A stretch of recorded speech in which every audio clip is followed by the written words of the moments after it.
して私の希望というのは将来芸術家になることだった。それで10歳の頃から私は絵を山のように描きました。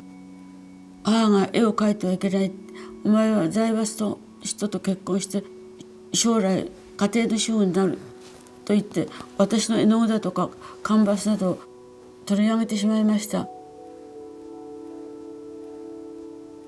Making art was something that she seems to have done in opposition to her family, but she also was innately talented, and you look at the early drawings and they are completely exquisite. The challenges to become an accomplished artist in a Japanese provincial milieu must have driven this notion that at some point she would have to escape. She was on a train to stardom. She knew exactly what she wanted to do. She had a suitcase full of drawings, and she set about selling herself.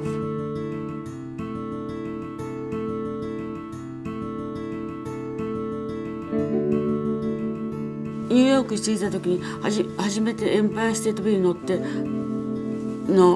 行って、それから広いニューヨークを見て私は感動しました。そして私はいつかこのニューヨークを自分の心の中に芸術的な山のような私の蓄えられた力でもってこのニューヨークをいつか制覇して世界に飛び出ていくということを深く誓い合いました。When she first came to New York, it was a man's world. The art world was aggressively male. It was a cutthroat period, you know. I think it was very difficult to be a woman artist. そしてニューヨークでもって私は死に物狂いで戦いました。美術のことで。そして一生懸命絵を描き、細かい網目の作品を作って、そしてそれが33フィートの大きさになるの。朝から晩までその網を描いておりました。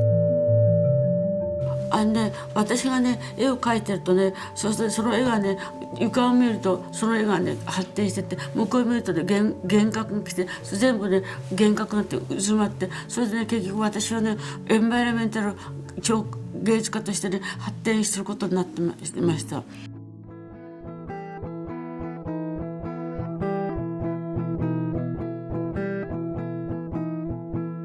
She was taking away your ability to focus, breaking all boundaries of space. And the exhibitions that I had, in particular the peep show, that did the job. It was an octagonal room, it was painted black, and there were openings where you could stick your head in. And the ceiling of it set up a series of lights. The rhythm of that machine was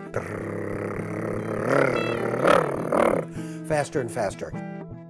Up till Kusama, there were many artists from the Renaissance on who were involved with perspective and infinity, but it was all a fake because you knew, you as a viewer, you were always aware that you were the master, that it was a painting that was encompassed by a frame, and the artist was playing with space, but it wasn't enveloping you.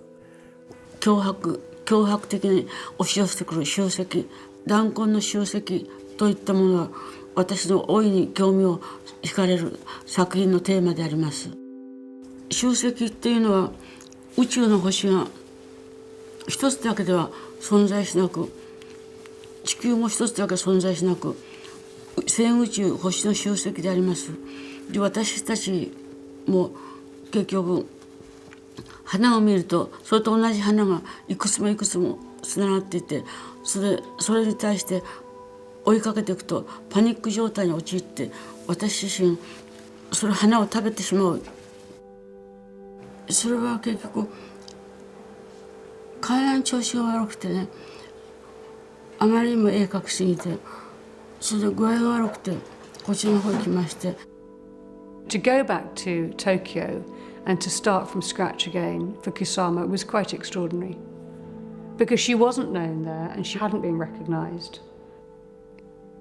Clearly, the strains and stresses of life, the memories, have forced her to withdraw. But what she's always done, she has always managed that process incredibly well. Kusama is now living in a mental institution, but by day, she occupies across the street in a busy suburban neighbourhood of Tokyo, a very well-appointed studio facility where she has a team of assistants, and she has a space for painting, she has a space for her library, her archive, and every morning she gets there and she's the consummate professional, and she works from 9 to 6. And I think there's a sort of a managing madness about Kusama, which is so utterly sane, which is really interesting.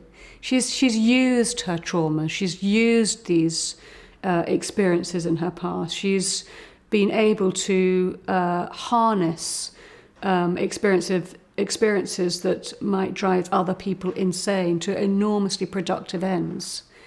She's an extraordinary person in that way.